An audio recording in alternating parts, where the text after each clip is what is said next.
I finally get to do what I've always wanted to do in the 2K game.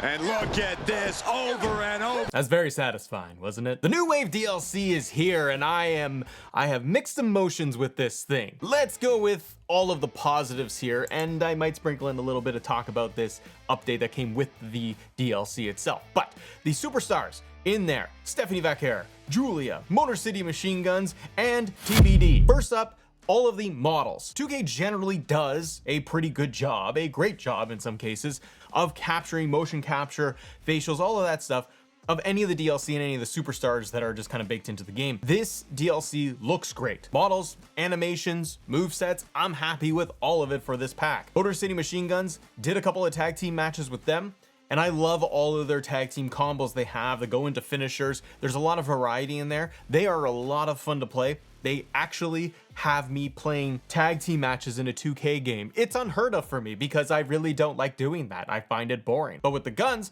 just their moveset and how they play, they are a lot of fun. And I'm so thankful to have them too, by the way, because my universe mode can start making just more sense. It hasn't in a long time. But now we got some more updated stars, and it's starting to round things out. Julia, welcomed addition. So glad that she was able to make it into the game. And we got the last patch. I was glad that 2K went in and they updated the title belts too. So the current NXT titles are in there. And as we just saw on WWE TV, Julia has been drafted to SmackDown. So again, yeah, your universe, your My GM mode is looking decent now. You got Julia on the roster. Moveset is great, plays great, love her entrance. Stephanie Vaquer, probably my standout. I think they did an excellent job capturing her entrance. Her moveset is a lot of fun. She plays well.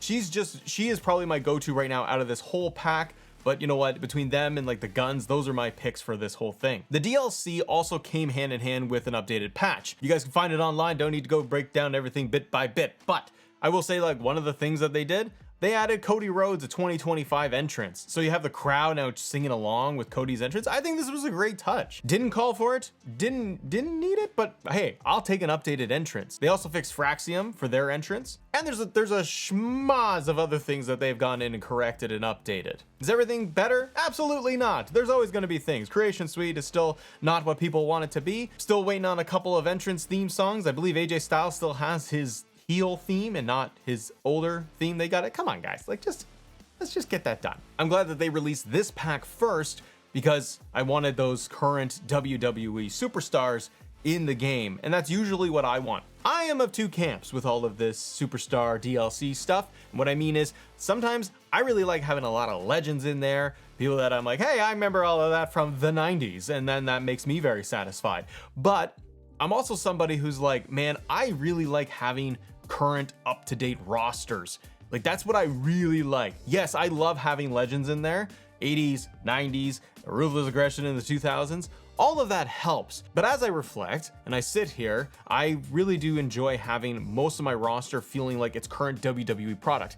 There is a gap though with that when it comes to this game. I think WWE 2K could have done a better job of grabbing more talent from NXT than they did. And as somebody who grew up with the Attitude Era, I'm not thrilled that I gotta wait till, what is this, September for the Attitude Era pack. But that's just the order of things. It is what it is. If you're on the fence of getting Season Pass DLC, I don't know if I can totally recommend it for you. And the reason why is because of, well, all of the extras you're getting, the celebrities that you're getting in every single DLC pack. I think this pack is great for the 4 superstars that I got, but the celebrity guest person number 5, TBD, was delayed. This is where the big problem comes into play. I don't know if this is a problem of 2K or WWE not getting their ducks in a row, not getting things ironed out in time for the release date, but for the first DLC that they dropped, one of the names is not ready. I don't like that whatsoever. And the reason why is because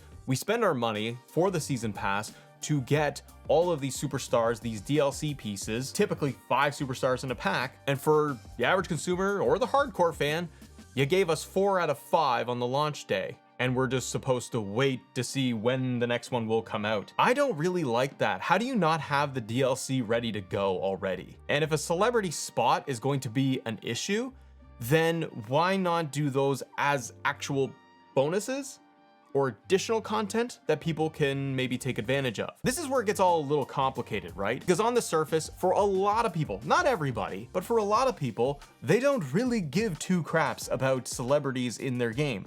I did not care about having Post Malone in last year's game. Touched it once, maybe. That's what she said. But then I had also the Pat McAfee pack.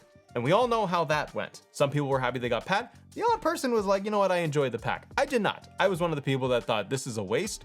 This is not a good use of time and money. I think a lot of people sent feedback to 2K to say, hey, we really don't like this, that you set up an entire pack dedicated to Pat and friends.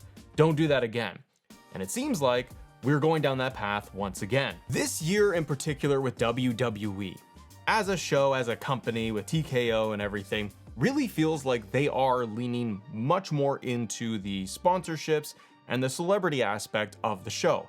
Having the likes of Travis Scott show up, you have KSI, iShowSpeed, and the NBA players that make random appearances on TV. So it makes sense from WWE corporate, this is an apology by the way, but or a defense, but it makes sense that WWE and TKO and 2K together say, we want celebrities, we want these celebrities in our video game. On 2K's side, they gotta go with, and this has been documented, and I have talked to the developers myself, this is largely what happens, is that it's a WWE decision. It's their IP. They make the decisions. They say who they want in a game. And that's also where we see situations where people get removed from the video game. But this is the thing. If you know and understand that there's going to be a backlash, there's going to be a pushback of having celebrities in the video game, in the 2K game. If you know that fans, hardcore fans, your dedicated audience, the ones that are there all year round, the ones that buy the season pass and they pre-order the game every single year, that audience, if you know that you are going to get pushback and that this is going to be a problem, and if you suspect that the thing is going to get delayed for that one DLC piece, why wouldn't you shuffle it around a little bit and give players, wrestlers, actual WWE superstars, current in-game talent, or legends added to the game for that DLC piece to compensate for it?